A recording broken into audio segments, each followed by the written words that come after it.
Assalamualaikum warahmatullahi wabarakatuh. Perkenalkan, nama saya Ananda Delia, salah satu anggota kelompok dari kelompok 3 yang akan mempresentasikan ringkasan dari teori kedaulatan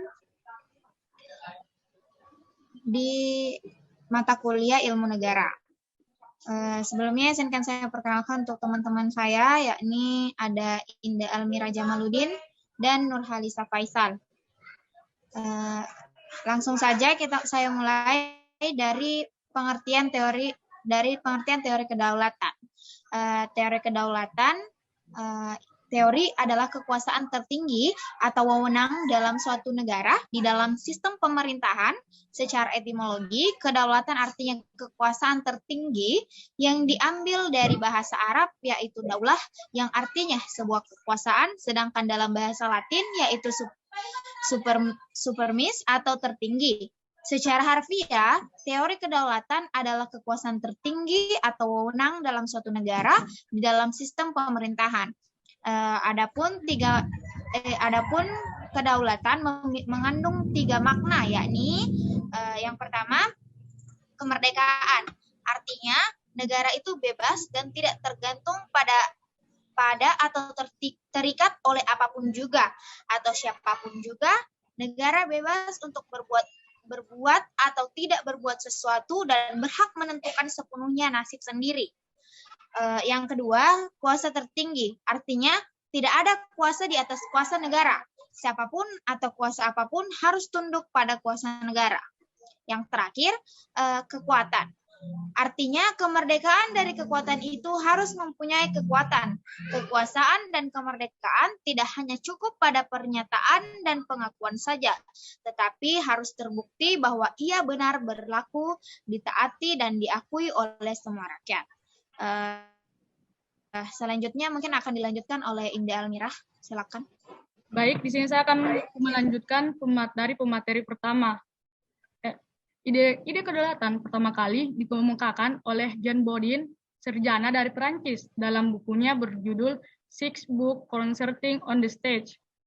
John Bodin hidup pada masa permulaan pertumbuhan negara-negara nasional, dan ia melihat di mana-mana kekuasaan sentral dari negara makin tegas menampakkan diri dalam bentuk kekuasaan raja yang suprem. Dari keadaan konstatirnya itu, ia menarik kesimpulan bahwa kekuasaan tertinggi atau sovereignty. Selanjutnya ada sifat-sifat pokok kedaulatan. Yang pertama itu ada tidak terbatas, yang artinya kekuasaan tersebut tidak dibatasi oleh kekuasaan lain. Dan jika terdapat kekuasaan lain yang membatasinya, maka pasti kekuasaan tertinggi yang dimiliki tersebut akan hilang.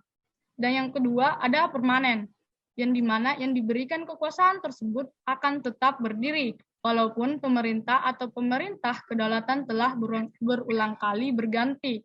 Dan yang ketiga ada tunggal, yang artinya yang berartikan kekuasaan tersebut adalah satu-satunya kekuasaan tertinggi dalam suatu negara yang tidak bisa diserahkan atau dibagi-bagikan kepada suatu badan atau lembaga.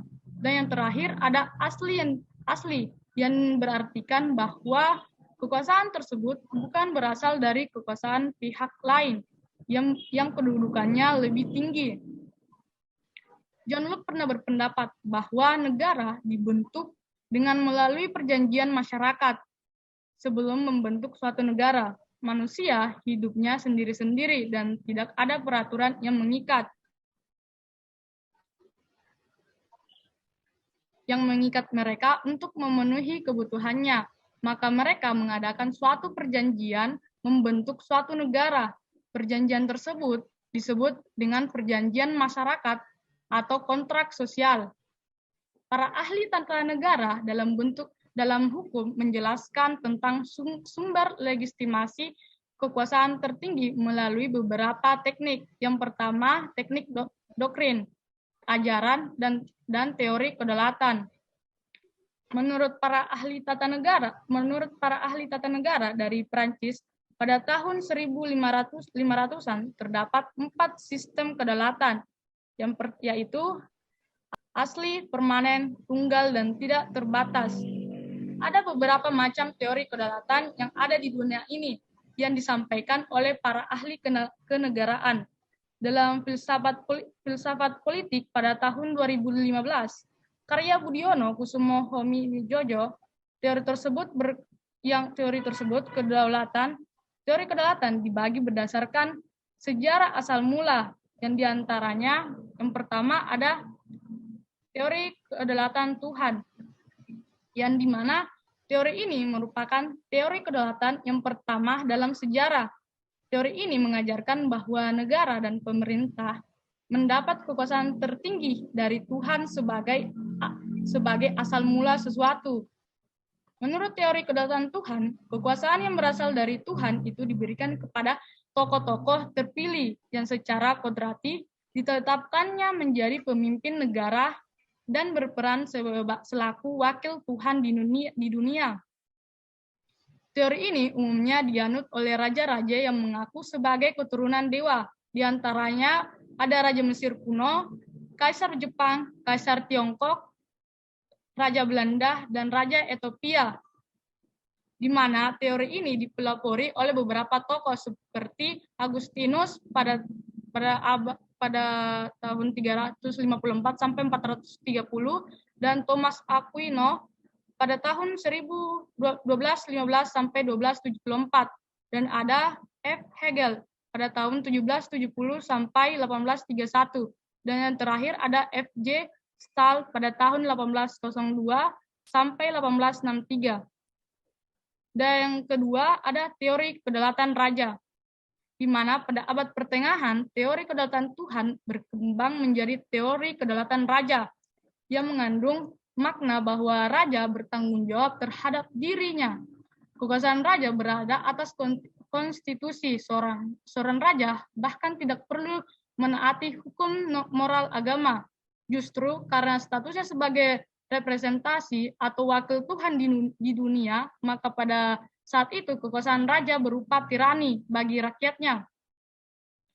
Teori kedaulatan raja menganggap raja sebagai jelmaan dari kehendak Tuhan atau sebagai wakil Tuhan yang bertugas mengurus segala hal terkait kehidupan duniawi.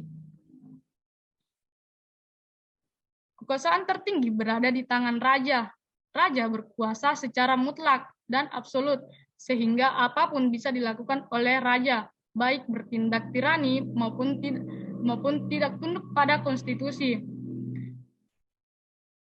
Peletak dasar teori ini adalah Niccolo Machiavelli pada tahun 1467 sampai 1527. Melalui karyanya Dua Prinsipal, ia mengajarkan bahwa negara harus dipimpin oleh seorang raja yang memiliki kekuasaan mutlak.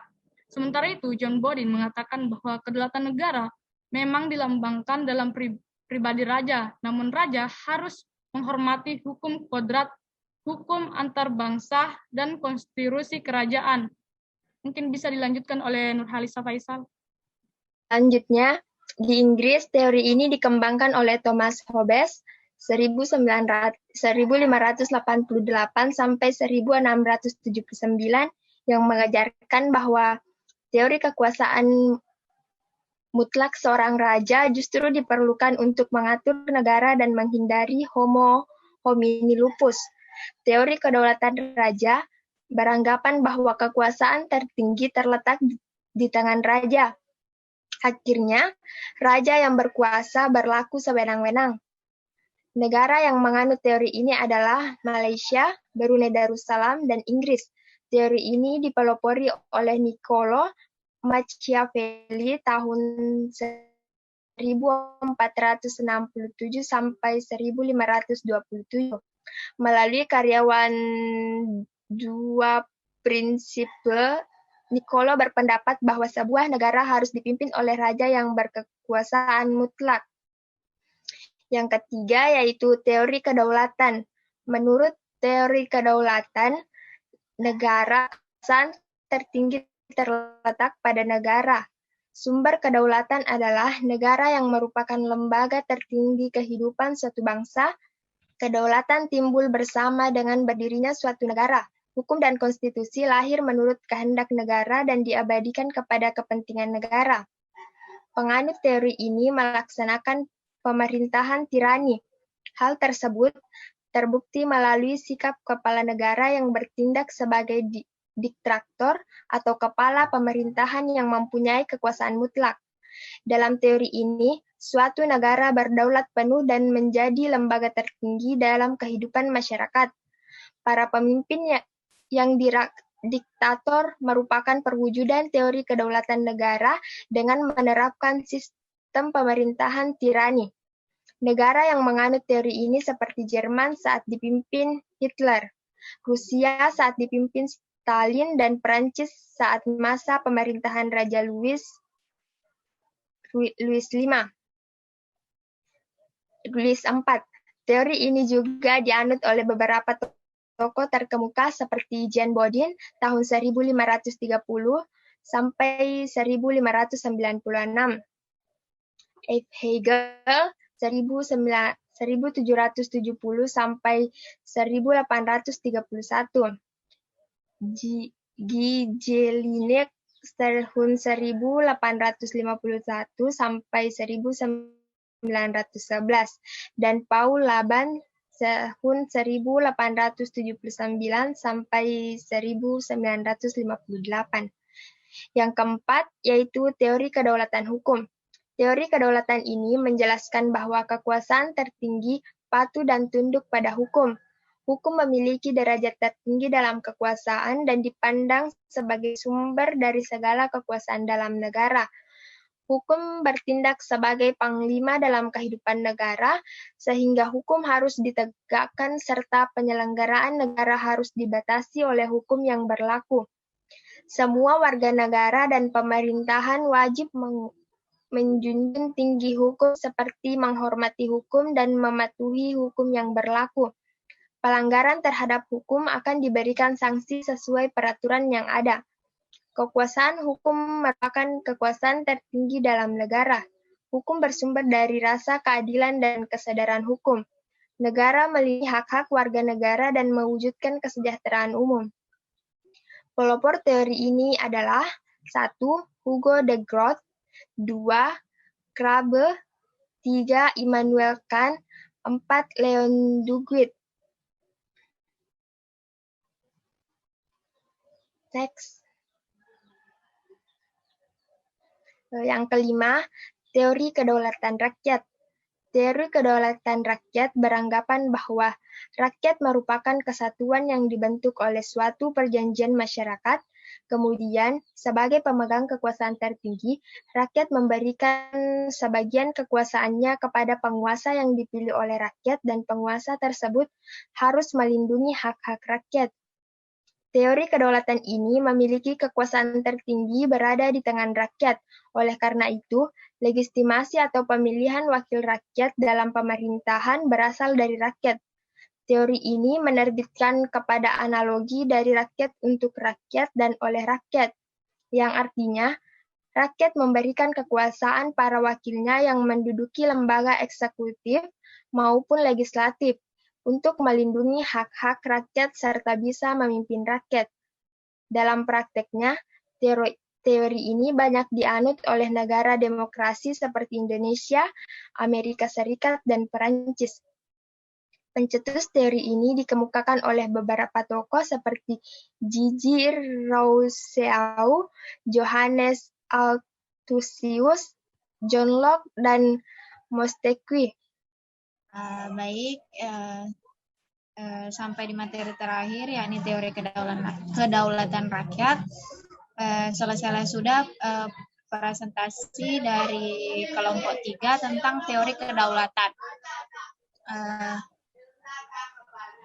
Kami dari kelompok 3 mengucapkan terima kasih banyak dan kurang lebihnya mohon dimaafkan. Sekian dan terima kasih. Wassalamualaikum warahmatullahi wabarakatuh.